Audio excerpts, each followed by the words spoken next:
The Enterprise D.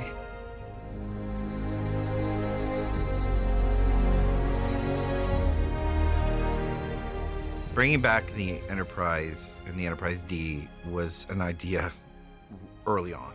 I went to Patrick's house and I told him, I said, I think it's obviously right for you to get back onto the Enterprise, but not just any Enterprise. And he was like, I think you're 100% right.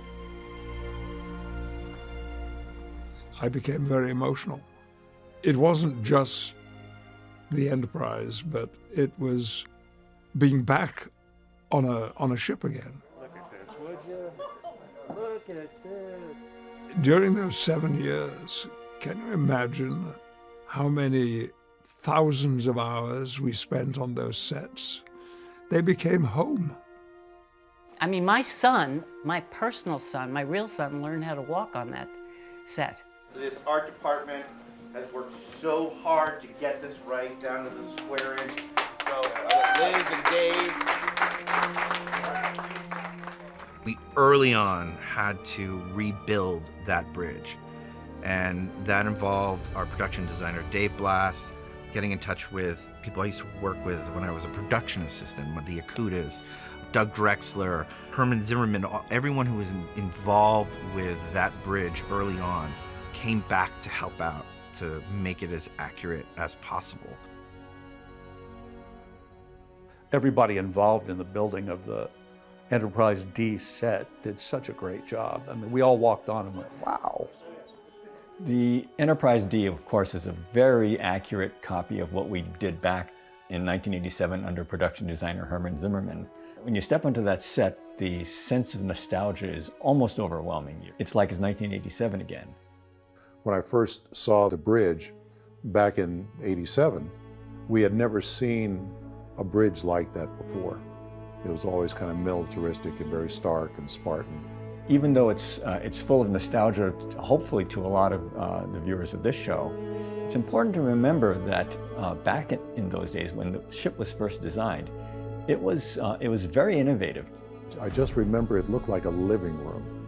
You know, it looked like somebody's really nice living room. It just goes to show that they thought about that. They thought about, you know, what if these people have to be in space, you know, for 5 or 10 or whatever years. It'd be nice to have something that's comfortable, you know.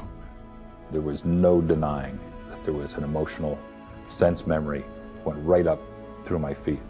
And I think that that's going to happen to all of us. Warp core online. Watching the crew take their stations again after all this time, intermixed with the new crew, it's like everything you want from Star Trek, especially from this version of Star Trek. I don't think we could have gotten there without the first 2 seasons. I think it would have been too fast to get there in season 1 or season 2. It felt like it always felt. It felt comfortable. And we took our positions and our stations, felt like we'd never left. It is kind of sentimental and moving that we're going to be on the bridge of the Enterprise again, but what we were looking forward to as a cast was working together again, the whole crew. And it gets a bit, let's not say unprofessional, let's say joyous. Let's use that word instead. And now there's 100 starships with their guns pointed right at us. There are no words to describe what it's like to call action in that moment. You're standing in this room with these legends on this legendary set, and you still have to work. You still got to get your day, and you still got to yell cut and give them direction. It's really hard. It turns out it's really hard when it's your childhood dream, and these heroes are here. They're all having an emotional reaction. They're all remembering moments with each other on that set where somebody fell, somebody smashed into a wall, somebody did a thing.